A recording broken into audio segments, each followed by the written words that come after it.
Hi,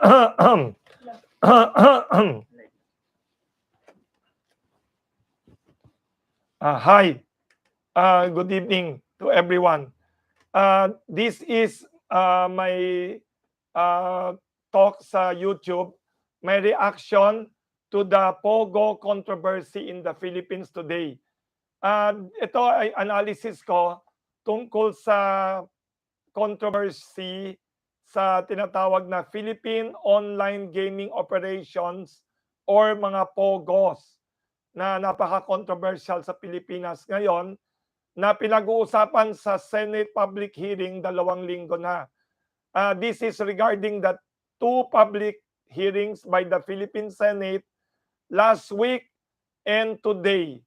Last week, it was October 3 on a Monday afternoon, and then today, October 11 in the morning. Very interesting this topic. They are talking in the Philippine Senate whether the Pogos should continue or it should be totally banned. Some people are even talking about phasing it out gradually. What are the issues? By the way, pwede pa ulit? Live na ba yan? Ay, sorry. My name is Wilson Lee Flores. The reason I'm talking about this topic is because I was sent last week to represent a major business organization to read the statement. In fairness to the business organization, it left the decision about banning or continuing the Pogos to the wisdom of the Philippine national government and our Senate legislators. The Senate, in the Senate, I was asked to read the statement. The business organization statement was very balanced. It stated the benefits economically to the Philippines of Pogos, like additional housing, support for the Philippine real estate industry, support for various industries in the Philippine economy, generating employment to the country. It also enumerated the various controversial social costs, crime, illegal activities related to the Pogos. But it left the decision to other people. Today, I'm talking about the personal opinions ko, my personal analysis and opinions. Ako, people, whenever they ask me, I used to be years ago when former economic minister Dr. Solita Monsod interviewed me in her TV show at GMA7. She asked me about the Pogos, about my stand. A few years ago, my stand was similar to the business organization. I enumerated the economic benefits to the country, additional government revenues, taxes, additional jobs, boost to the Philippine real estate industry, and to the small mga industries supplying the Pogo industry and employees. And I said there were also negatives and social costs. I did not make any stand at that time whether I'm against or not. But I was very critical. Personally, I dislike all forms of gambling. I consider gambling immoral and bad for all societies, whether it is legal or not, whether it is casinos or Pogos. In the case of the Philippine Pogos, I am personally against it.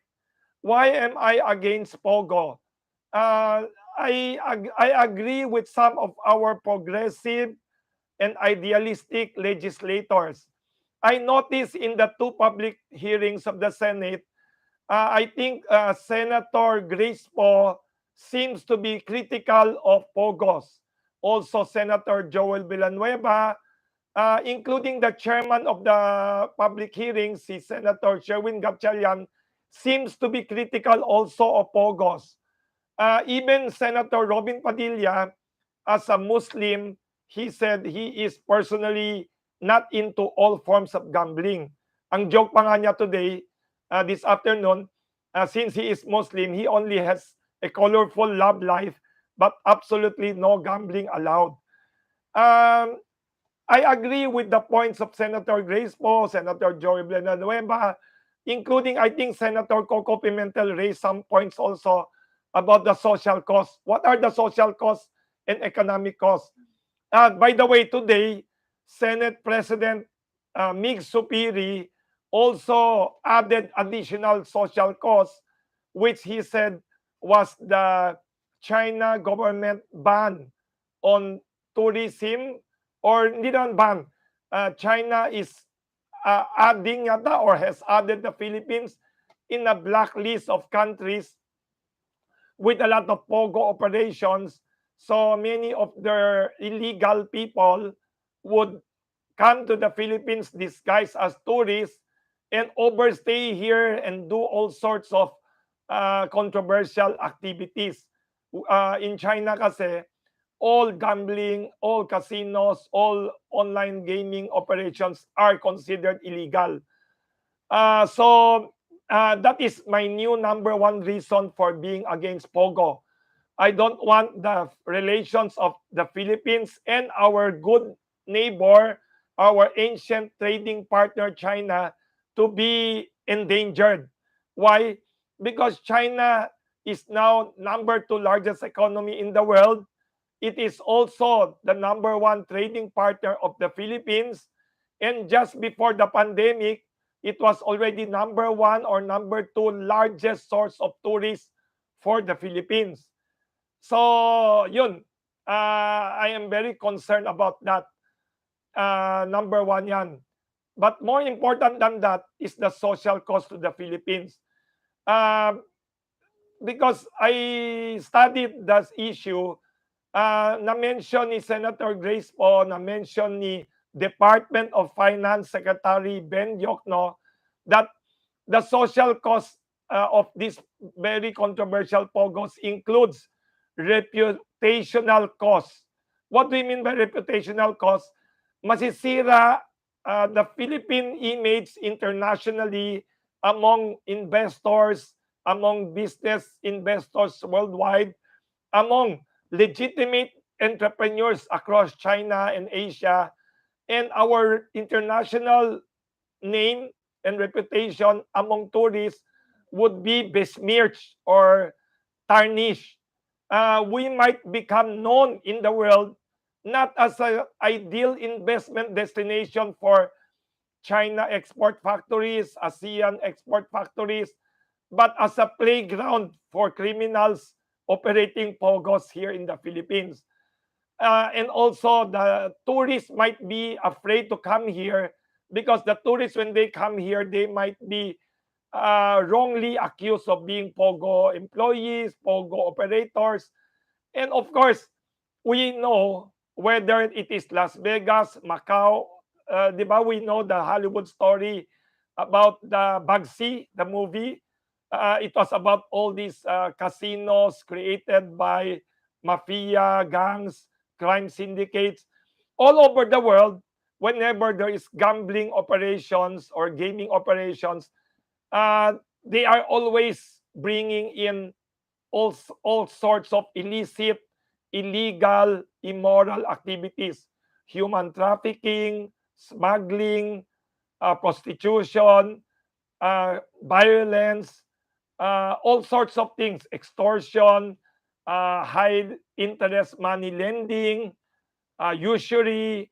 So I am afraid that if we open the Pandora's box of Pogos in the Philippines, we might become the center of illegal activities, money laundering, and all sorts of criminals all over the world, not only from China, but from other Asian countries. Can you imagine? China is one of the most toughest countries against crimes. And yet we are daring, we the Philippines, would like to entice or welcome the illegals of China, the crooks and criminals there to come here. I think if we allow criminals and crooks doing illegal activities in China to come over here, They will not stop at only gaming. They will not stop only in doing pogos. They will discover that in our country, if we allow all these illegal activities, this will become breeding ground for other crimes, for crime syndicates, and worse, I see that it will become a breeding ground for non-stop corruption of everyone, from police becoming escorts and bodyguards to pogo operators to government officials, politicians, and other sectors of Philippine society. Why don't we in the Philippines ban pogos totally and be like Vietnam, be like Indonesia, and attract the legitimate entrepreneurs of China, Taiwan, Hong Kong, and other Asian countries? There are thousands of factories, export factories of China moving to Vietnam and Indonesia.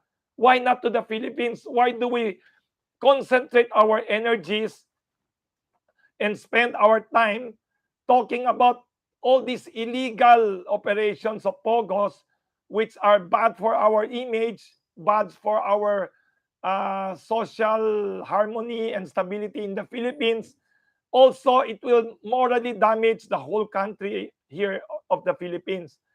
Another thing why I am afraid if we continue Pogos, there are Pogo industry lobbyists and people, even well-meaning, well-intentioned real estate people in the Philippines who say, if we totally ban Pogos now, it will mean now the collapse of the Philippine real estate market.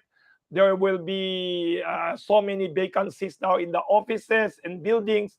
I think those are not so huge compared to the social cost and the moral cost and the reputational cost to the Philippines.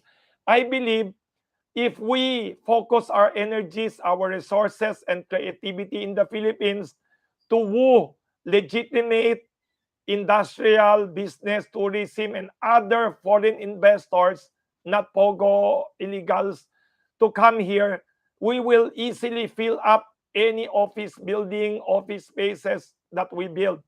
And also, the real estate sector, because of I personally, I am in real estate. I see the good benefits of a lot of high sales, high rentals, but I think many of these pogos, they artificially and extraordinarily push up demand and prices of real estate, prices for sales and real estate prices for rentals, which I think are not always good. I think too high prices of office and warehouse and residential rental rates and selling rates are not good for ordinary people here in the Philippines, and also not good for legitimate business investors.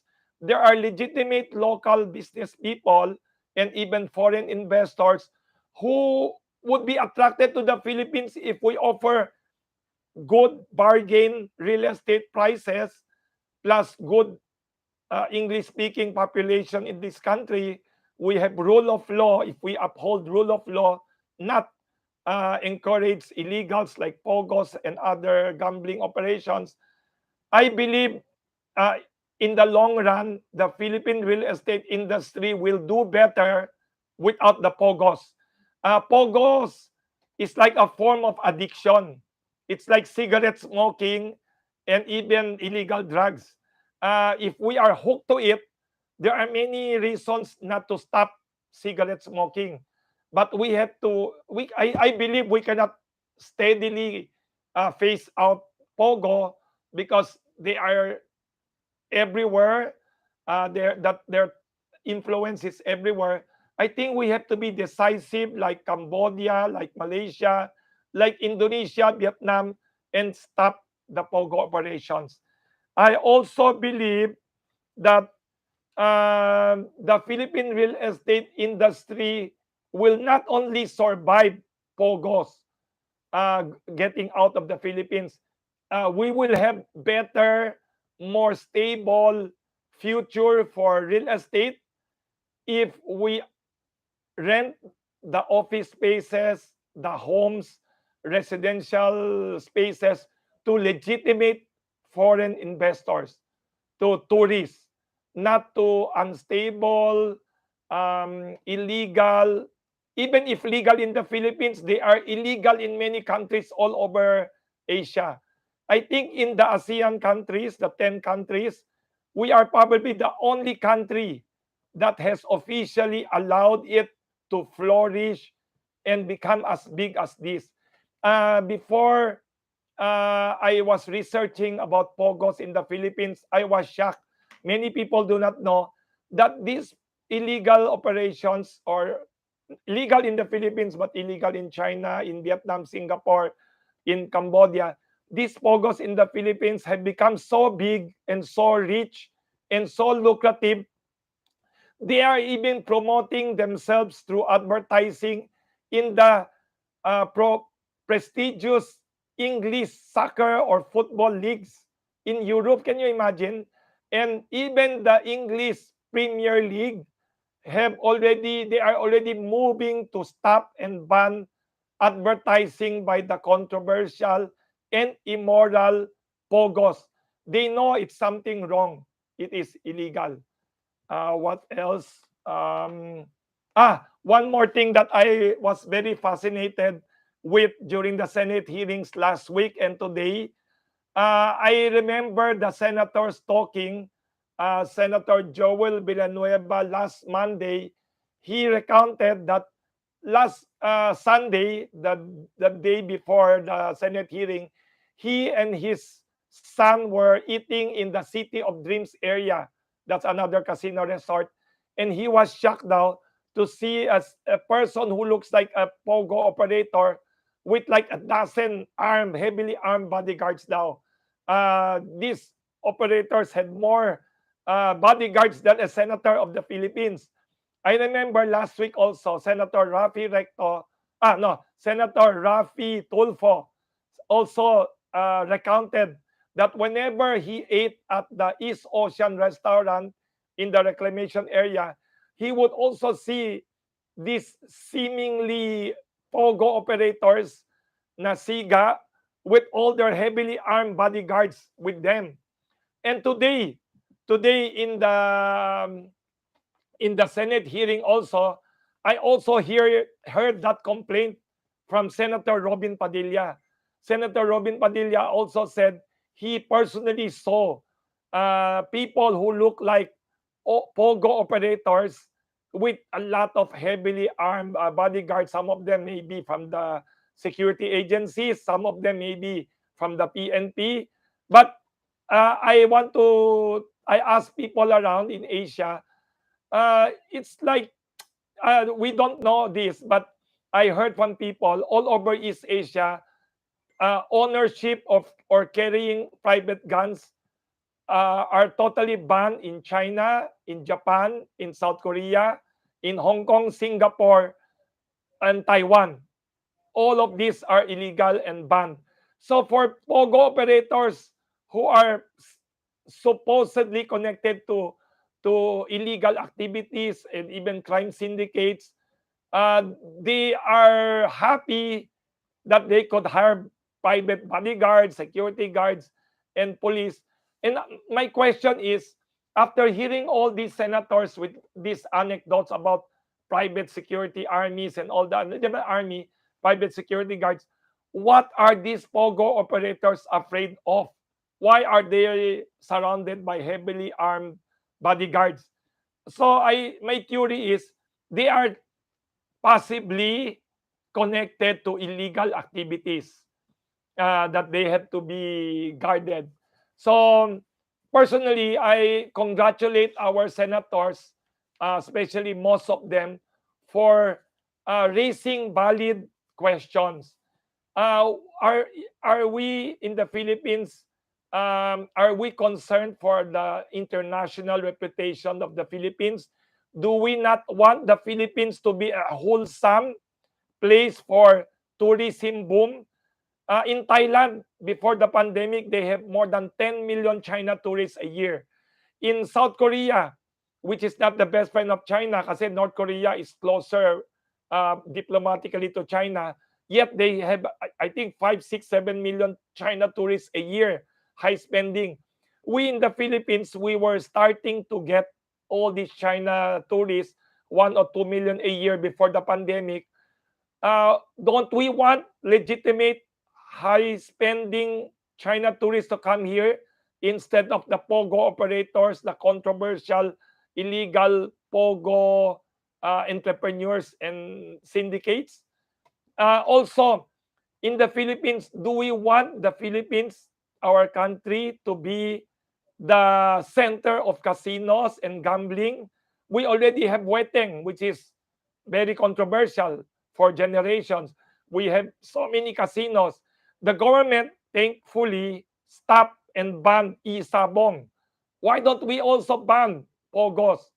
Last point I want to make about Pogos, some people cynically would say, di bali naman eh, the targets naman and victims of these Pogos that they victimize are not Filipinos daw. They are mostly from China, Singapore, even Vietnam and other countries. We have nothing to do with them. Even if the government there bans it, bans Pogos. I think I'm not a Buddhist, I'm a Christian. But in the Buddhist and Taoist and even the Hindu religions, they have an idea called karma. I believe even if we are Christians, we have to be afraid also of a certain form of karma.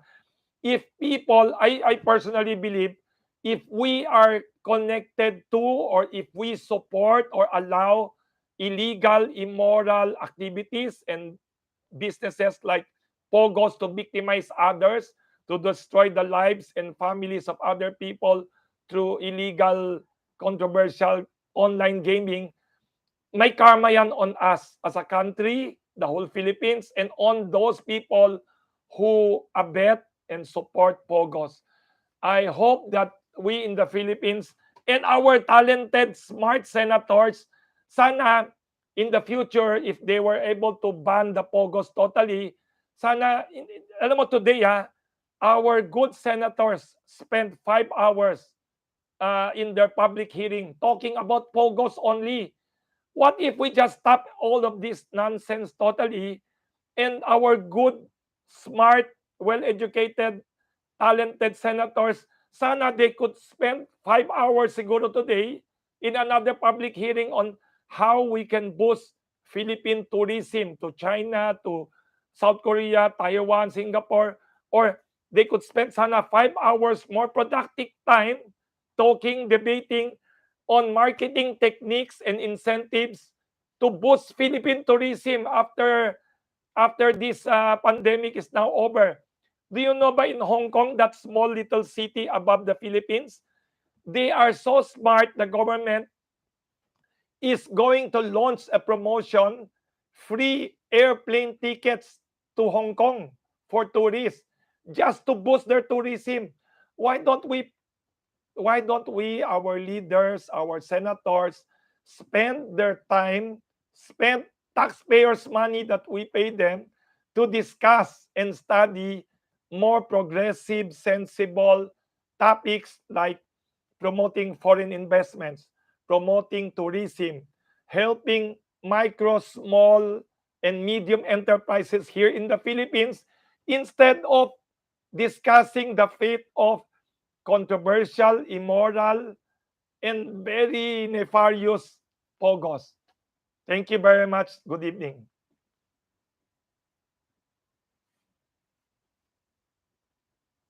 Madaldal, no?